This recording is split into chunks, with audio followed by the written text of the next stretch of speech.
imanımızды кантип жаңылайбыз деп пайгамбарыбыздан сурашканда, пайгамбарыбыз айтты: "Аксиру мин каули ла илаха иллаллах".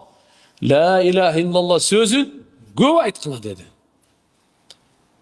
Демек, ла илаха иллаллах сөзін ким көп айтып жүрсө, анын иманы жаңыланып турат экен. Ким буну аз айтып жүрсө, иманы эскирип турат экен деген маани чыгат да мына. Көп айткыла деп атат. Ошондо биздин иманыбыз тазаланып турат экен туугандар. Таза сууну билесиз. Бардыңыз ичкибиз келет таза суудан. А туруп калган суучу? Калима айтпай эле туруп калган болсо, туруп калган суудай болуп, жагымсыз жыттар чыгып, өзү да таза эмес, башка нерседен тазалай албайт да. Кийим жусаңыз да жыт болуп калат. А таза суу, машалла, кандай пайдалуу. Кодум ушундай туугандар, келиңиздер, пайгамбарыбыз айтып коюптур, иманыңарды тазалап тургула, жаңылап тургула. Кантип жаңылайбыз, кантип тазалап турабыз дегенде, ла илаха иллаллахны көп айтып. Я'ла ибн Шаддад айтат: "Хаддасани аби Шаддад ибн Аус ва Убадат ибн Самит хадирун юсаддикухум".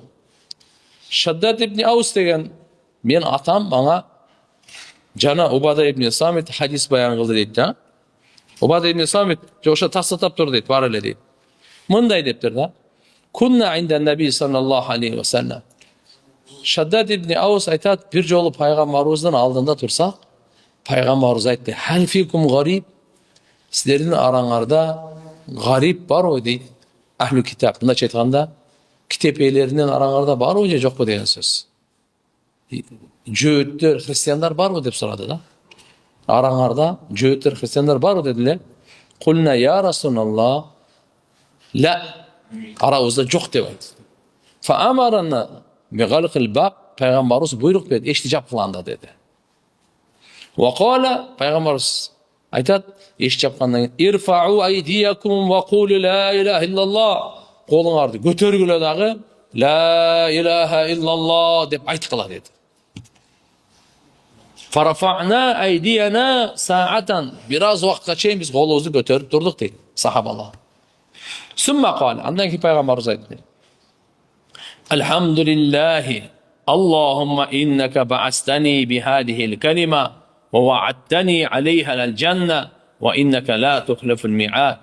Бардык мактоо Аллага болсун. Я Аллах, шек күмөнсүз сен мени ушул калима менен жибердиң бу дүйнөгө. Жана сен мага вада бердиң уш калимага бейишти. Албетте сен вадага каршы чыкпайсың деди. Сумма кала: "Ала абшуру фа инналлаха кад гафара лакум". Мен силерге сүйүнчүлөп коеюнбу?